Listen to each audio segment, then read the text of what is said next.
Again, there is no right or wrong way, but there is more efficient ways to do things. How many people, show of hands if you want to participate, for the most part, get informed on social media, Facebook, Instagram, something, social media. You get informed. Okay, most of us, me included.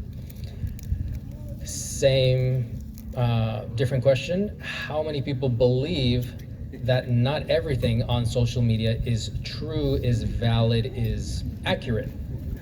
Do you see the problem there? That the majority of hands went up for both, meaning the majority of us seek to technology for information, and the majority of us know that it's not filtered, it's not verified, validated, accurate. So it's a big catch-22. And it's by design, by the way. Having a marketing background, I'll say social media was not designed for that question. Getting informed, getting educated. There's actually very little social about social media because it keeps us compartmentalized, and you can see accounts from different states, from different countries on the other side of the world. You see 101 different opinions, lifestyles, traditions, cultures. So whereas here at a organized event, because this is organized, you do see commonality in the fact that we choose to travel in vehicles, live alternatively, be amongst community. And even that word, which is very catchphrasy on social media, community, my personal opinion is that I don't throw around the word community too much, because being in vehicles does not automatically make everyone have the same mentality, because everyone does it for different reasons. Some people do it to come together. Other people do it to be isolated and kind of get away from the world, from the masses. So yet on social media, catchphrases and speaking points and what I call sound bites get thrown often, like community and what have I heard? Just the fact that it's glamorized. In summary, this lifestyle has become, over the last couple of years, very, very glamorized. Incorrectly, because I personally know a handful of people that have tried to become what's called Insta-famous. They document their lifestyle. If they would be speaking, they would be speaking like this right now, with their phone out, extended, recording themselves, sharing to the masses, whoever that may be. If the viewer on the receiving end is a kind or evil person, they don't care as long as they get views or clicks or donations or PayPal, Venmo, contributions, if you will. So they're, in essence, exchanging what I call their privacy for hopes of income. And I've lived that with a recent ex-significant other that I did not know was trying to actively have that lifestyle as a female influencer. And we just met organically at a dog park, and my dog didn't bite her, and that's always a positive when my dog doesn't attack somebody, because my dog is very nervous, having been attacked before.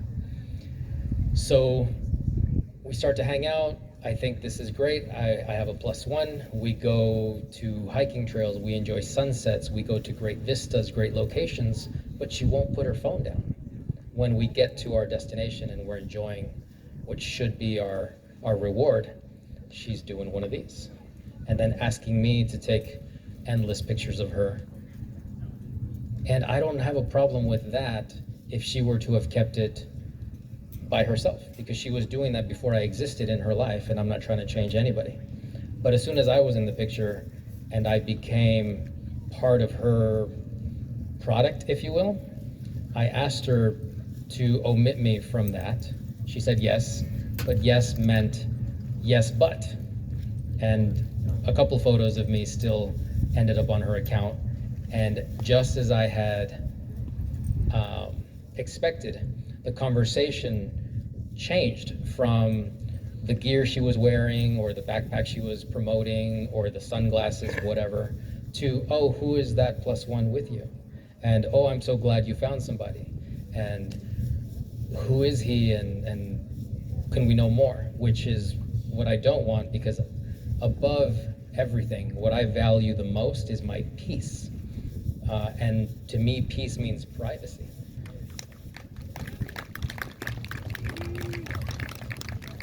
And I can tell, for the most part, when I meet someone out here that I've come here for many years, I can tell from their eyes, because everything else about you, your body language, can lie.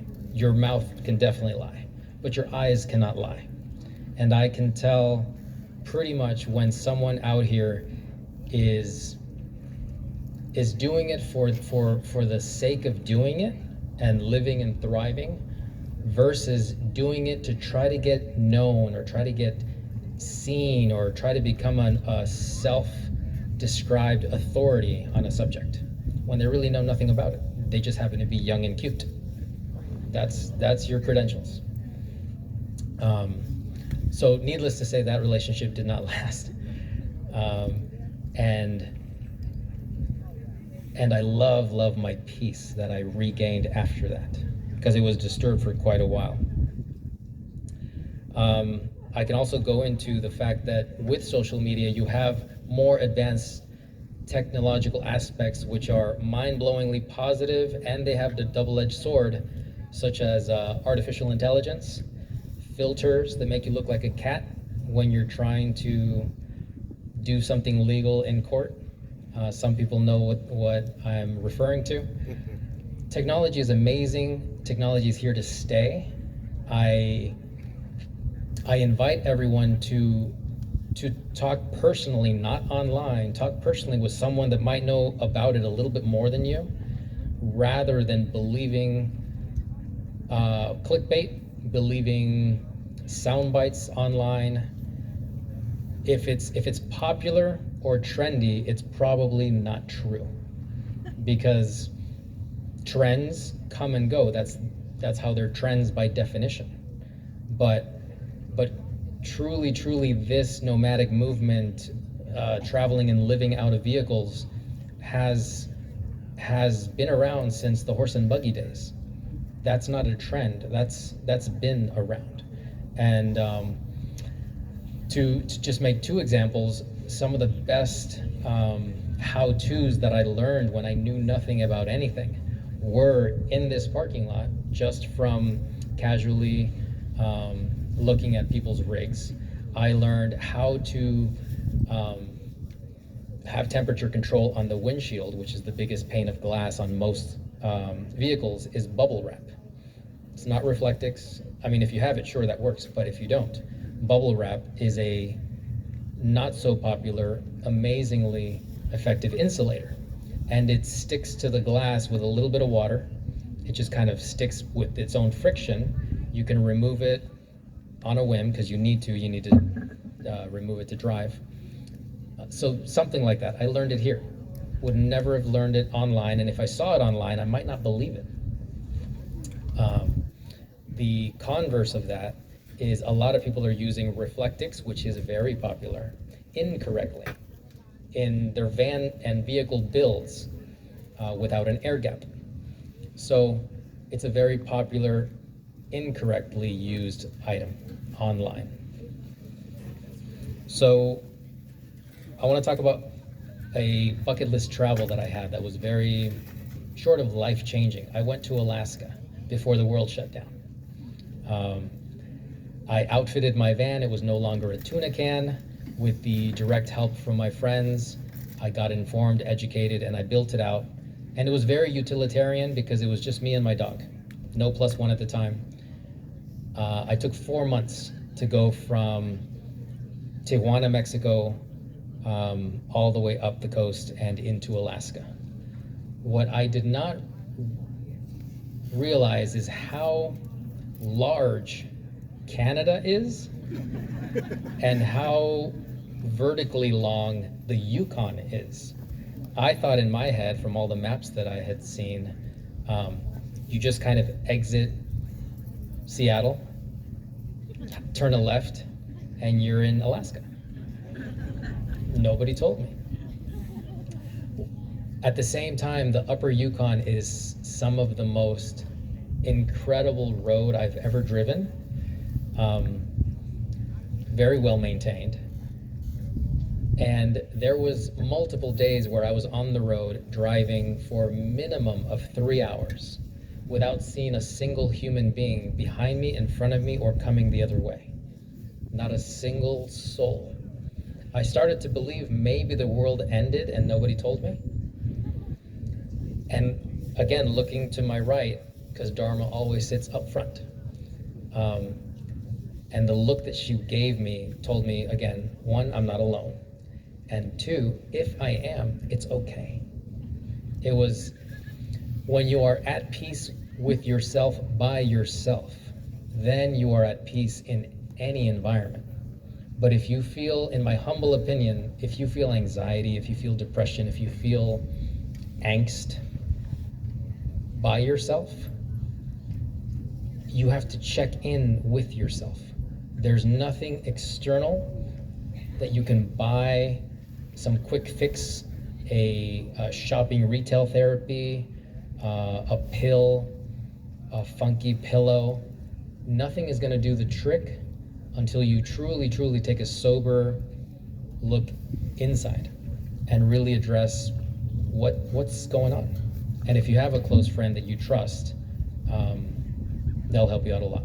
And I'm not talking therapy, I'm not talking going and buying something. I happen to have the personality that I love being by myself, and I realized it on that Alaska trip. I met tons of travelers, most of them foreigners, most of them from Germany, most of them fit, and most of them with amazing vehicles. And I thought, what do they know that we don't? Because I don't see it as much here in the States. It's a sad generalization that most people do the American dream, work very hard, me included years ago, working in real estate and marketing and corporate, climbing the corporate ladder, only to get to the end of the race, hopefully retire with the remainder of your health. And then you begin this wonderful lifestyle that all of us get to live right now.